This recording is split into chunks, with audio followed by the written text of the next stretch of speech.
So Chkdsk basically fixes errors in your hard drive. Now, if you type chkdsk / question mark in the terminal, you will see all of the chkdsk command parameters. Now, these two are super useful, chkdsk F and chkdsk R. So chkdsk F fixes the errors in the disk, and then chkdsk R locates bad sectors and then recovers readable information. Now again, you need to remember that Chkdsk does not scan or repair Windows system files.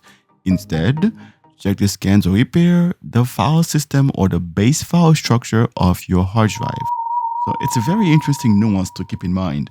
Okay, now just using the Chkdsk command by itself without any parameters will not fix anything.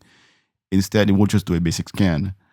But if you use the parameters like chkdsk F and chkdsk R, you can actually fix those problems and even recover data from bad sectors. For more videos like this, subscribe and thanks for watching.